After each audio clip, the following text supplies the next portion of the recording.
各位老友記，你哋而家坐低唞一唞，聽我講一個真人真事先。呢個係一個住喺我哋香港嘅老人家，68歲，姓陳，我哋叫佢陳伯。陳伯呢個人，你話佢唔顧身體，佢仲嬲過你添。佢日日都話自己養生，朝早一定食一條香蕉，話係補鉀；夜晚一定食一個蘋果，話係清腸胃。佢仲成日同街坊講：你哋唔識養生艇，我食生果食咗成3、4年啦，我梗係識養生過你哋啦。佢個雪櫃入面成日都擺住一梳黃到起晒黑點嘅香蕉，仲有一袋蘋果，一袋提子乾。佢話呢啲全部都係健康食物，食得越多越好。結果呢，你估點？前排陳伯覺得成日口乾，成日想去廁所，對腳又麻又冇力，行落樓梯個膝頭都軟晒。佢初初以為係老啦，人老咗梗係咁冚啦，佢冇當一回事。直到有一日，佢隻腳趾公有個好細嘅損口，點知拖咗成個幾星期都唔好，仲越嚟越黑。佢個女帶佢去睇醫生，醫生一驗血糖，即刻黑晒面。醫生話：陳伯，你個血糖高到咁，你個傷口再唔理，你隻腳隨時要鋸。各位，你聽到呢度，你有冇覺得心口一諗？一個成日話自己養生嘅人，一個日日食生果嘅人，點解會落得咁嘅下場？我而家問你一句，你屋企嗰個雪櫃係咪都擺緊幾條熟到狗晒嘅香蕉？你係咪都覺得朝朝食一條生果就係養生，就係救緊自己條命？我同你講一句你未必想聽嘅說話。唔係所有生果都係好人，有啲生果係救命嘅，有啲生果就好似陳伯食嗰啲咁，係喺度靜靜雞啖害緊你，你仲以為佢係喺度幫緊你？呢個世界最陰險嘅嘢，唔係嗰啲你一睇就知係毒嘅嘢，而係嗰啲你以為對你好，你日日心甘情願啖食落肚嘅嘢。陳伯食咗3年香蕉，佢每一日都覺得自己好乖好健康，佢做夢都估唔到害佢隻腳嘅，正正就係佢每朝親手剝嗰條香蕉。我做咗咁多年，見過太多好似陳伯咁嘅人，佢哋唔係唔錫身，佢哋係太錫身，但係錫錯咗方向。佢哋肯食生果，肯行公園，肯早瞓早起，樣樣都做，但係就係冇人同佢哋講清楚，究竟邊樣嘢啱佢，邊樣嘢唔啱佢。結果就好似一個人好努力咁揈緊船槳，但係揈錯方向，越揈就離岸越遠。今日我就同你講清楚，全世界排名頭10位，對我哋中老年人最緊要嘅10種生果，邊種係人人都應該搶住食，邊種係有啲人要即刻停口，仲有排第1位嗰種，其實平到你唔信，出街市幾蚊就有一個。你如果有糖尿、有血脂、有血壓，你今日就更加要豎起隻耳仔，聽我由頭講到尾，因為呢啲嘢識同唔識分別可以好大。大到係你老年行唔行得到路，認唔認得到你個孫嘅分別。你聽我講完先，唔好聽到一半就走。真正重要嘅位喺後面。我哋而家先講第一個問題，一個好多過咗50歲嘅人都睇少咗嘅問題。呢個問題嘅根就係一句話，好多人一聽到人講食生果好，就以為自己識養生啦，跟住就亂咁食，食錯種、食錯時候、食錯份量，樣樣都錯。最常見嘅就係朝早空肚，一個胃都仲未醒就吞落一條熟香蕉，又或者一大捉提子乾落肚，你以為你喺度補身，其實你係喺度倒緊糖落個空肚度。仲有啲人索性用生果代餐，話生果唔會肥，一食就食成籃，一個橙唔夠要食3、4個，一串提子當一餐咁吞。各位，我而家講句實話，好多老人家根本唔知道咩叫升糖指數，你唔知邊個生果甜，邊個生果啱你自己個身體，邊個生果會撞你食緊嗰啲藥，你淨係知道人講生果好，你就照食唔誤。呢個就係最大嘅陷阱。生果本身冇罪，係你食嘅方法出咗事。我同你打個比喻你就明，生果就好似一啲客人，有啲客人係好客人，你請佢入嚟坐，佢幫你打理屋企、掃地、抹台，走嗰陣仲執靚翻晒。但有啲客人你請佢入嚟，佢就喺度食光你屋企啲嘢，仲搞到成屋都邋遢。你唔可以見個客人樣衰衰就當佢係壞人，你都唔可以見個客人生得靚就當佢係好人。你要睇佢入嚟你屋企之後做咩喎？生果都係咁，你要睇佢入你個身體之後做緊咩？同一個香蕉，青嗰陣係好客人，到起黑點嗰陣就變咗黃層。我再同你講少少中醫嘅道理，你唔使驚，我唔係想同你講書。你到咗50歲之後，你個脾胃已經唔似後生嗰陣咁勁啦。中醫話脾胃係後天之本，係你成個人氣血嘅來源。你後生嗰陣，一個生冷嘅西瓜落肚，你個脾胃好似一個火爐咁旺，一嘢就將佢化咗。但係你到咗呢個年紀，你個火爐嘅火細咗，你再狂啖到生冷嘢落去，就好似你攞一桶凍水淋落個將熄未熄嘅火爐度，你估點？個火即刻就更加弱。你個脾胃一弱，你個陽氣就跟住弱。呢個時候你仲要日日食大量又甜又凍嘅嘢，你估點？你個脾胃運化唔到，啲嘢就會積喺你身體入面，變成中醫講嘅痰濕。你會覺得成日肚脹，個人中逐啖，起身冇精神，手腳又重又累，屙屎又唔爽，個舌頭伸出嚟仲有一層厚厚白白嘅苔。你以為係老，其實好多時係你日日食錯嘢食出嚟嘅。你唔好以為呢啲係小事，因為呢啲小事日積月累就會變成大件事。呢個就係點解同一樣嘢，後生食同老咗食係兩回事。你唔可以再攞反你30-40歲嗰陣嘅食法用喺你而家個身體度。你個身體已經變咗，你嘅食法都要跟住變。呢個唔係話你身體差，呢個係你要學識同你嘅身體相處。你越早明呢一點，你越後生嗰陣就開始調反，你老年就越好過。而家講到第二部分，如果你繼續咁樣食落去，你要俾嘅代價係幾多？我唔想嚇你，但我要同你講清楚，等你心裏有數。你日日咁樣亂食甜嘢生果，你個血糖就好似坐過山車啖，一陣衝上天，一陣跌落地。你食完一大餐甜生果，血糖即刻飆高，跟住身體拼命出胰島素去壓佢，壓完之後又跌到低過正常。你成日覺得攰，覺得眼瞓，覺得心慌手震，就係因為咁。長此落去，你個胰臟就好似一隻做到殘嘅牛，遲早有一日佢頂唔順，罷工唔做，到時就係真真正正嘅糖尿病，仲有膽固醇。你以為生果冇膽固醇就唔關事，你食錯嘢，血脂一樣會高。啲膽固醇日日靜靜雞啖黐喺你血管條壁度，一層一層咁積，你完全冇感覺。等到有一日佢積到成條血管都塞晒，你個血壓一時高一時低，你就有機會中風，有機會心肌梗塞。輕啲嘅係我哋叫嘅小中風，你可能都唔為意，但係佢已經喺你個腦度留低咗傷痕。仲有一樣嘢好多人完全冇為意，就係你對腳。你有冇發覺你上樓梯冇以前咁夠力？你蹲低去執嘢，起反身嗰陣要扶住嘢先起到。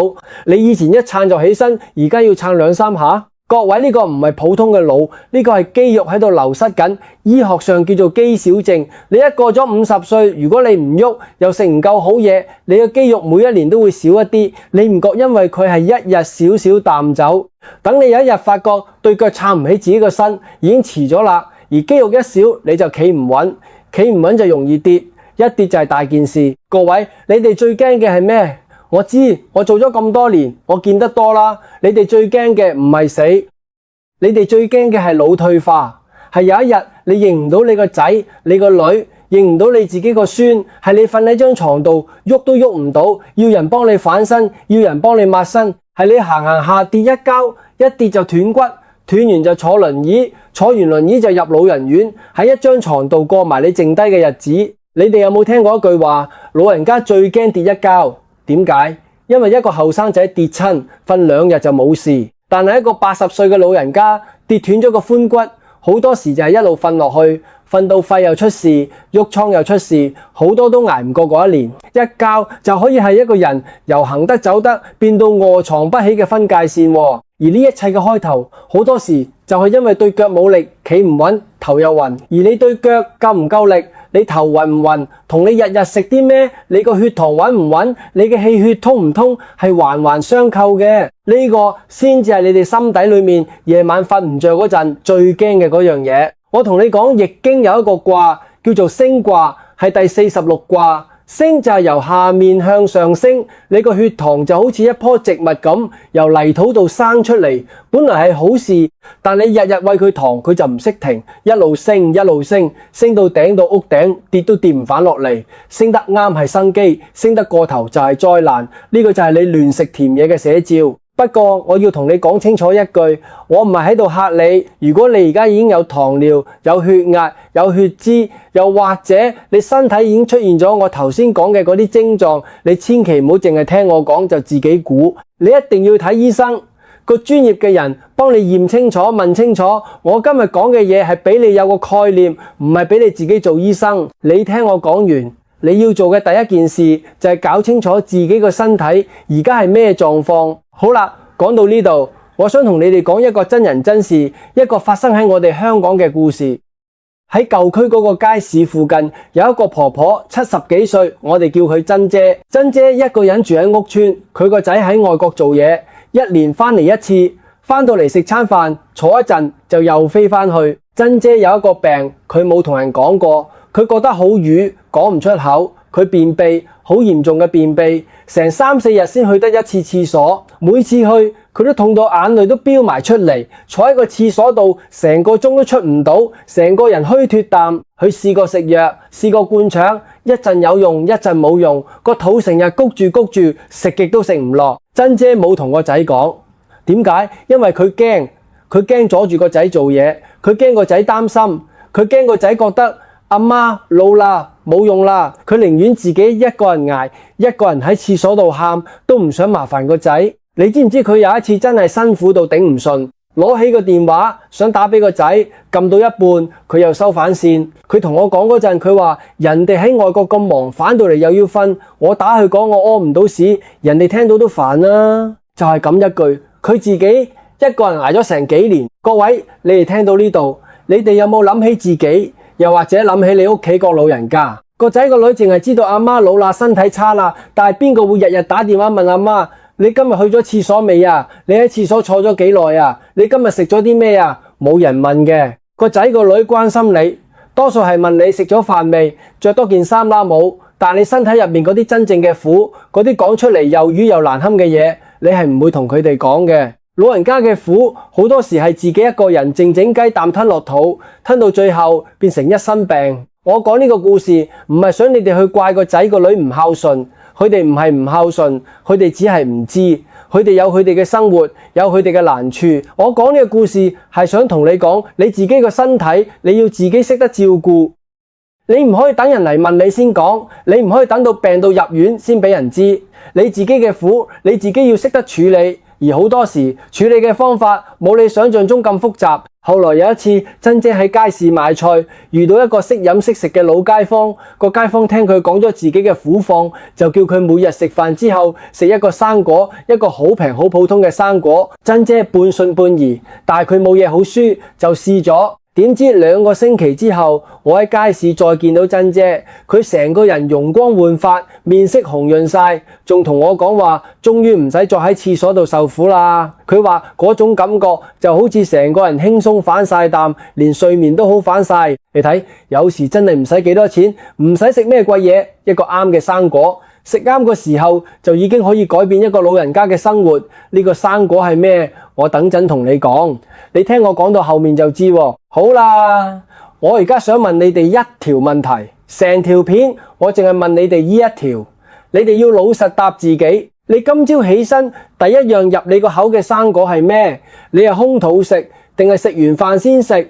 你唔使答我，你答你自己。如果你想同其他街坊一齊參詳下，你就將嗰種生果嘅名打落去下面留言度，等大家睇下你係食啱定食錯。呢個唔係考試，冇話對唔對，但係你打得出嚟，你自己就會諗清楚，你敢唔敢老實面對自己朝早食嗰口嘢。我問呢條問題唔係想為難你，係想你停一停，諗一諗。因為你每一日重複做嘅嘢，先至係真正塑造你身體嘅嘢。你偶爾食錯一次唔緊要，但係你日日都食錯，嗰個就係大問題。你打得出你朝早食嗰種生果，你自己心裏面就會有個答案。究竟你係喺度養緊自己，定係喺度慢慢咁蝕緊自己嘅老本？答完呢條問題，我哋就講返落去。我而家要拆穿一個好多人都信到十足十嘅講法。你哋一定聽過一句嘢，一日一蘋果，醫生遠離我。仲有一個講法，話生果嘛，梗係可以放心食啦，食幾多都唔緊要。各位，我同你講呢兩句嘢，一句啱一半，一句就大錯特錯。甜生果如果你食錯，佢害你嘅程度仲衰過你唔食。呢個唔係我作嘅，係實實在在嘅道理。仲有一樣嘢，好多人成日做錯，就係榨果汁。你以為榨杯鮮橙汁好健康，其實你榨嗰陣，你已經將成個橙最寶貴嘅嘢掉咗，個橙嘅纖維，個橙嗰層白色嘅囊衣，全部都俾你隔咗去，剩返落嚟嘅就係一杯糖水加水，你飲落去，血糖一嘢就飆上去，快過你直接食粒糖。一個橙你可能食一個就夠，但係榨成汁，你3、4個橙先榨到一杯，你一次過飲晒，等於一次過食3、4個橙嘅糖。你話係唔係害緊自己？我再問你一句，你係咪覺得果汁店嗰啲鮮榨果汁好健康，成日買嚟飲？你係咪買俾你啲孫飲，仲覺得自己好錫佢？各位，我而家同你講，一杯鮮榨橙汁，佢嘅糖分同一罐汽水其實爭唔到幾多。你以為你俾緊健康嘢個孫飲，其實你係俾緊糖水佢，你自己飲就係俾緊糖水自己個血糖。你唔好再俾人呃，以為榨汁就等於健康。記住，能夠咬嘅生果你就用啖咬，唔好用機打爛佢。你一咬你就要用時間慢慢食，你嘅血糖就升得慢。你打成汁一啖飲晒，你嘅血糖就一嘢衝上去。又有人話牛油果咁肥點食得？橙咁酸有咩益？石榴咁麻煩，剝到手都損，邊個會食？各位，呢啲全部都係誤會。牛油果嘅肥係好肥，橙嘅酸係維他命 C， 石榴嘅麻煩正正係佢珍貴嘅地方。等陣我同你逐個講清楚，你千祈唔好因為聽人一句半句就白白錯過咗一啲對你身體好嘅好嘢，又或者日日食緊一啲害你嘅嘢都唔知。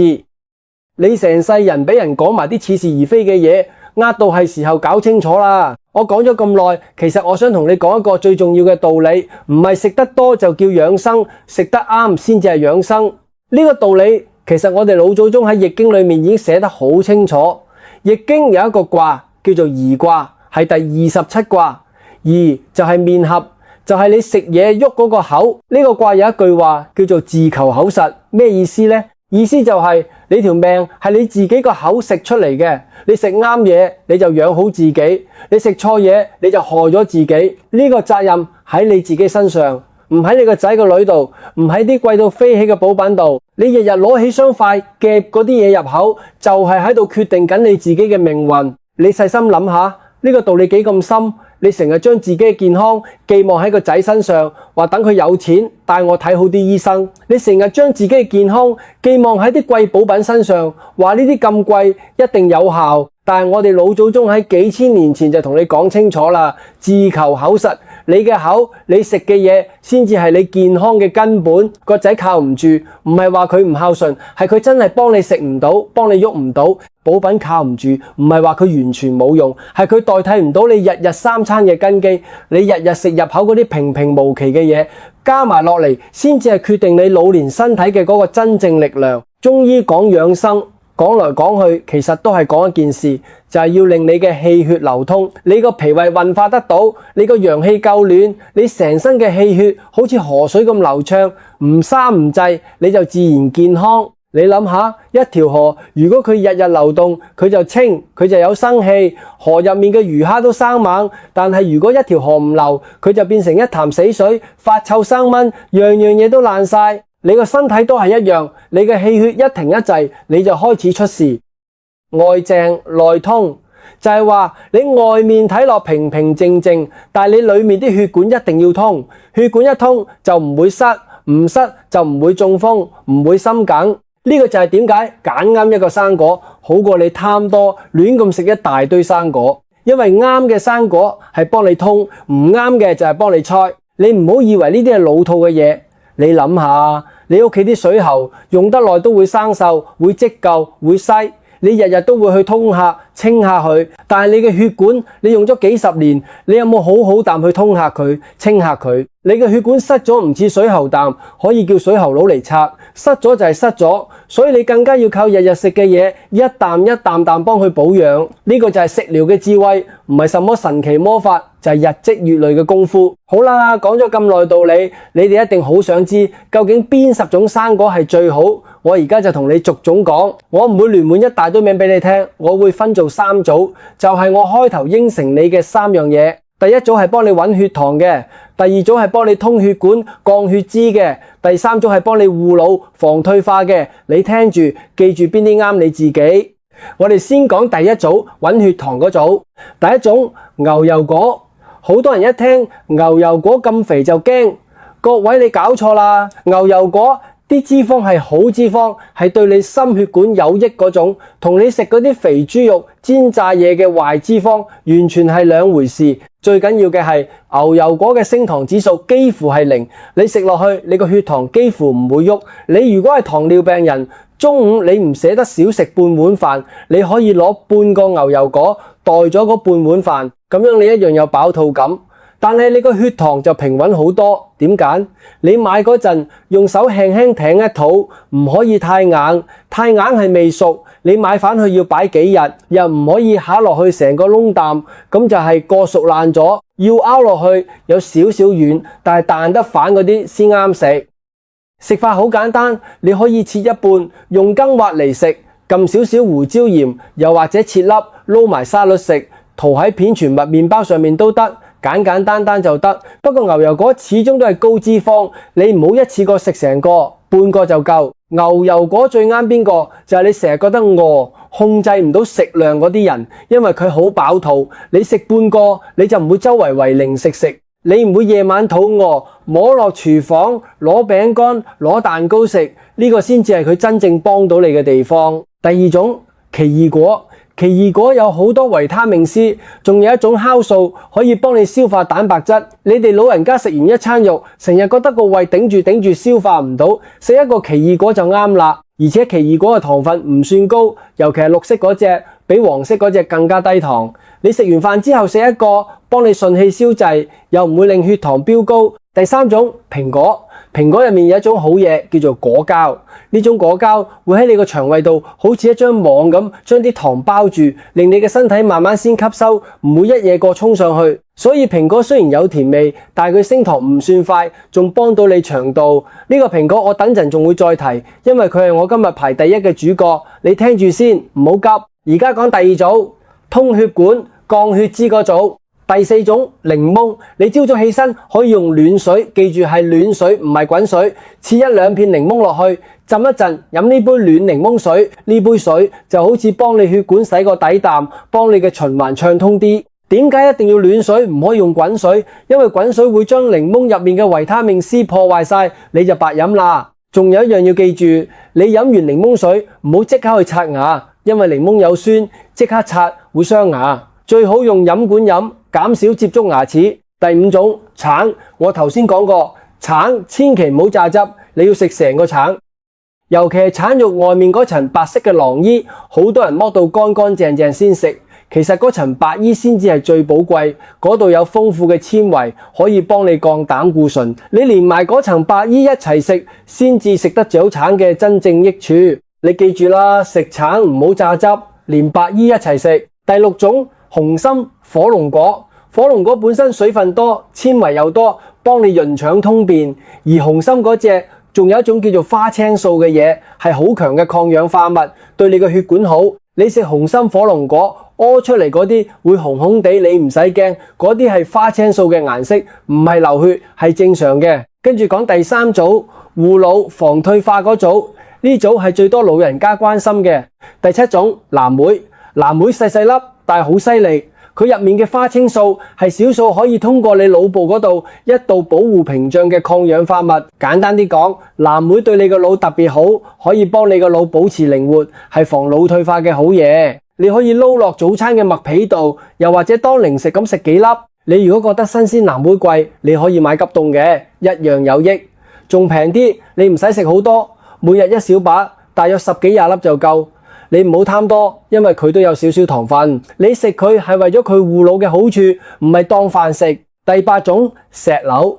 石榴雖然剝起上嚟麻煩少少，要少少耐性，但係佢個抗氧化能力好強。你花少少時間剝，慢慢食，其實都係一種放鬆。我成日同啲老友記講，你唔好嫌佢麻煩，你坐喺度慢慢剝石榴，手指喐緊，個腦諗緊，其實都係一種好好嘅活動。手指多喐，個腦都靈活啲。石榴對你嘅心血管同埋抗衰老都有幫助。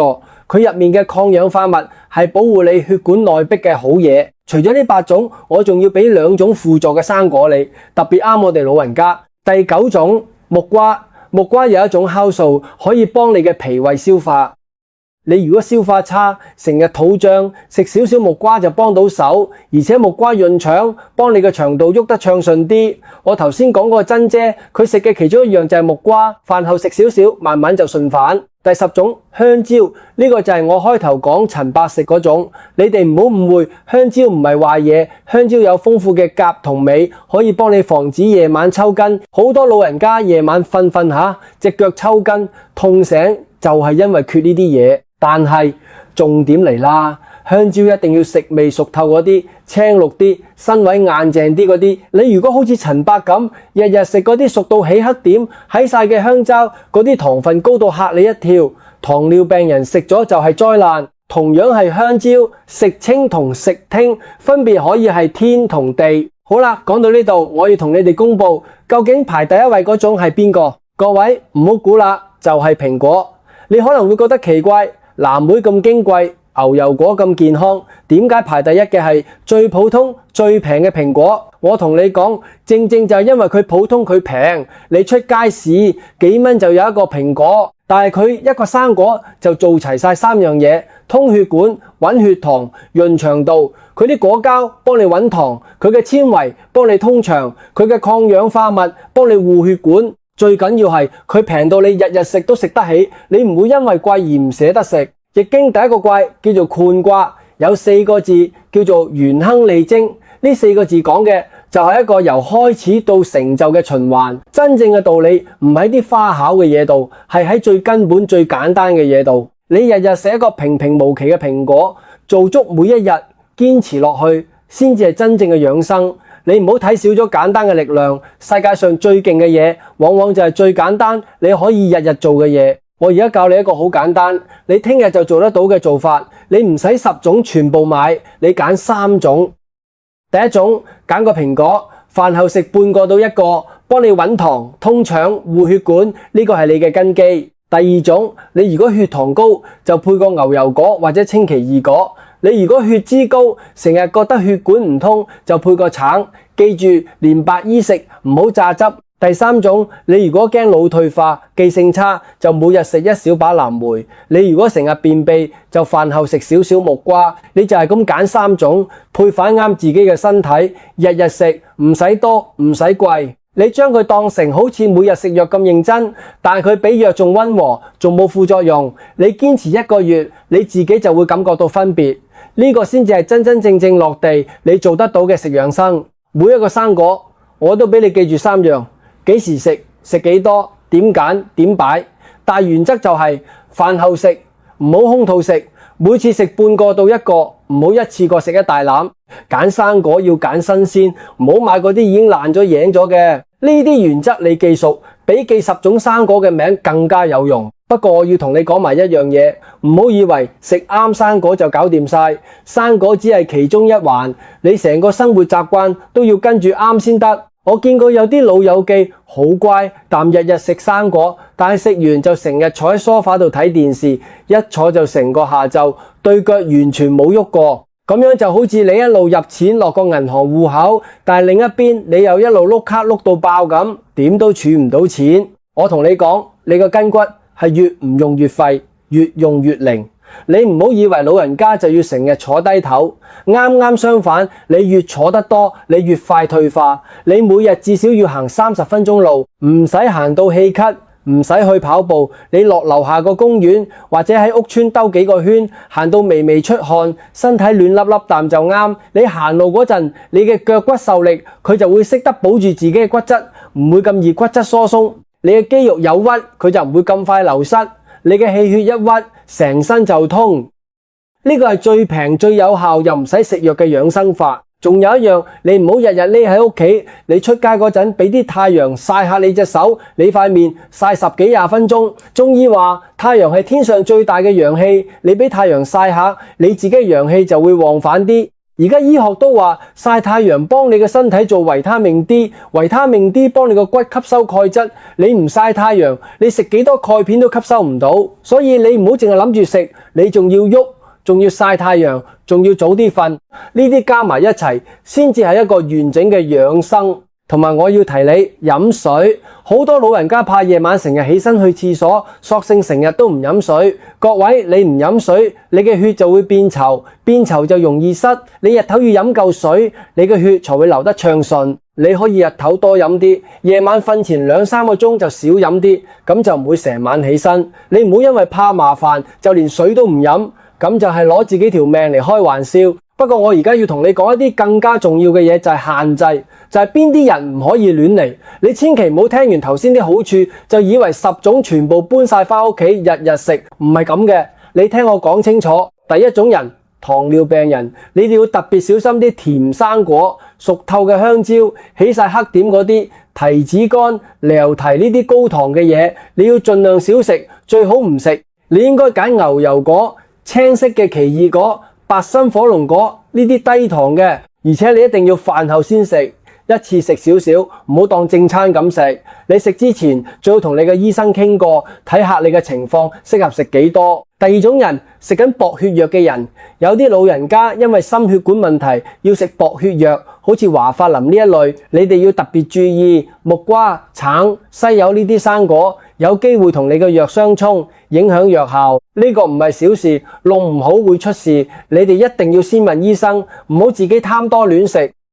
呢一點我要特別強調，因為好多人唔知道生果都會撞藥。第三種人，胃弱、胃酸多嘅人，檸檬、酸嘅橙，呢啲酸嘢你千祈唔好空肚飲、空肚食。空肚食酸嘢，你個胃頂唔順，會反酸，會頂住痛。你要飯後先食。而且我頭先講過，飲完檸檬水唔好即刻刷牙，最好用飲管飲，保護你嘅牙齒。我仲要同你講一個黃金原則，你唔好10種生果每日全部食晒。你咁樣食1個星期就入醫院。你應該做嘅係喺呢10種入面揀3種最啱你自己身體嘅，然後日日堅持食，揀啱3種，日日食，好過你買成籃返嚟放到爛晒都食唔切。多唔等於好，啱先至係好。我要講清楚，講到明。我今日講嘅呢啲生果全部都係輔助，唔係藥，更加唔可以代替藥。你而家食緊糖尿藥、血壓藥，你照舊食，你千祈唔好自己停藥。我見過有人聽咗人講食生果好，就自己偷偷停咗糖尿藥，結果血糖一嘢衝上天，送咗入醫院，好返都返唔到轉頭。呢種蠢事你千祈唔好做。你唔好聽完我講食生果好就以為唔使食藥，唔係咁嚴。你想調整任何藥物，你想改變任何嘢，你一定要問你嘅醫生。生果係幫你身體好啲，但係佢救唔到已經好嚴重嘅病。同埋我提你，如果你食咗邊種生果之後，覺得身體又唔妥，好似成日肚痛、肚屙，又或者有任何唔舒服，你就即刻停口去問下醫生。每個人個身體都唔同，啱人哋嘅唔一定啱你。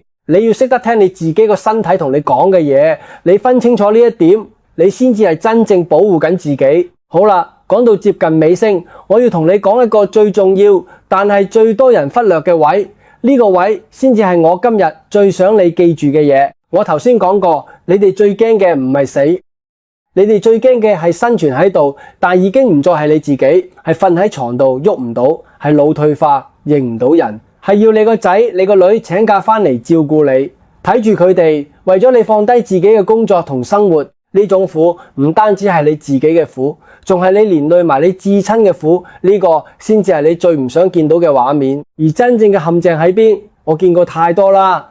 有啲老人家出街市買生果，覺得幾蚊一個蘋果都嫌貴，執手揀咗好耐，最後都係唔捨得買，話留返啲錢。但係轉過頭，佢行過啲賣補品嘅鋪頭，俾人哋啲推銷員叫幾聲阿姨，又搬凳又倒茶咁招呼，游說幾句，佢就豪爽彈掉幾千蚊，甚至幾萬蚊，買啲話係神奇精華、包醫百病、返老還童嘅嘢。結果呢，嗰啲嘢好多根本冇乜實效，有啲仲亂咁食，搞到個腎都衰埋，錢又冇晒，身體仲差過之前。你話係唔係本末倒置？點解會咁？因為人心係咁，你唔捨得買個蘋果，係因為你覺得個蘋果太普通、太平，你唔信咁平嘅嘢會有用。你肯掉幾萬蚊買補品，係因為佢賣得貴、賣得神秘，你就以為佢一定勁。呢個就係人性嘅弱點，亦都係啲呃你錢嘅人最識用嘅一招。佢哋知道你唔信平嘢，佢哋就將啲垃圾包裝到好貴、好神奇賣俾你。各位你要記住，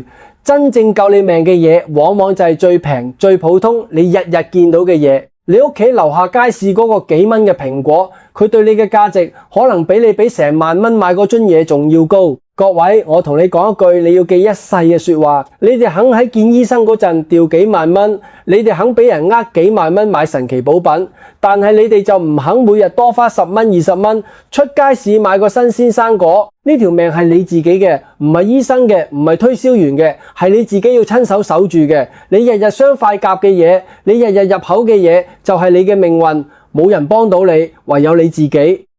講到最後，我同你哋總結，反正你堅持食啱3種生果，食啱時候你會得到咩？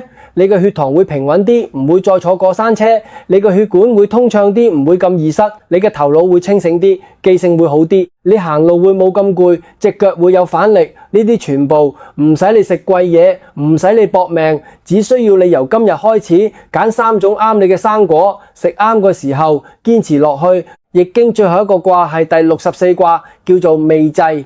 未濟就係未完成、未過河。點解成部易經唔係用一個圓滿嘅卦收尾，而係用一個未完成嘅卦？因為老祖宗想同我哋講，養生呢盤棋係永遠都落唔完嘅。你今日食啱嘢，唔代表你聽日就可以亂咁食；你今日行到路，唔代表你唔使繼續保養你對腳。呢個係一場冇終點嘅修行，你要日日做，日日守，守住你嘅身，守住你嘅腳，守住你嘅頭腦，守住你老年嘅自主權。唔好等到有一日行唔到、認唔到人嗰陣，先嚟後悔。各位老友記，你聽我講咗咁耐，我唔求你記得晒10種生果嘅名，我淨係求你記得一件事，你條命係你自己個口食出嚟嘅，你自己揸得住。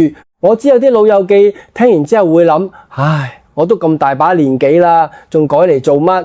各位，我同你講，永遠都唔會遲。你今日開始食啱嘢，喐多啲，你嘅身體聽日就會有反應。你嘅身體係好識報答你嘅，你對佢好少少，佢就慢慢好返少少。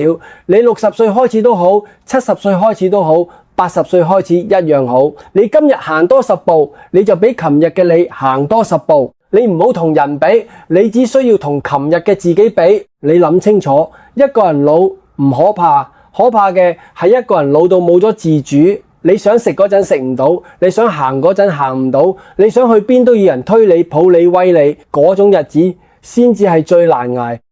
我哋辛辛苦苦捱咗一世，公仔公女養大頭家，到老嗰陣，我哋最想要嘅唔係大富大貴，係可以自己行到、自己食到、自己屙到、自己揸住自己嘅生活。呢份自主冇人可以送俾你，只有你自己而家開始，一日一日淡手返嚟。你唔好等到行唔到路嗰日先嚟後悔，你唔好等到坐咗輪椅先嚟話早知。你由聽完我呢番說話嗰一刻開始，就已經可以揀去做返個守得住自己身體嘅人。如果你聽完，你決定聽日開始自己認真去打理返自己呢個身體，你就喺下面留言度打4個字：食養生。你打呢4個字唔係打俾我睇嘅，係你同自己簽緊一張承諾書，承諾你會好好對待自己嘅身體，會為自己嘅老年負責。你敢唔敢打呢4個字出嚟？打得出，你就已經行咗自主嘅第一步。最後，如果你想每日都收到多啲關於香港中老年養生、中醫食療、易經養生、長者健康生活嘅內容，你就撳一撳，請訂閱頻道，跟住我一齊食得啱、喐得到，活得健康，活得自主，一直到最後。我哋下一條片再見，各位保重身體。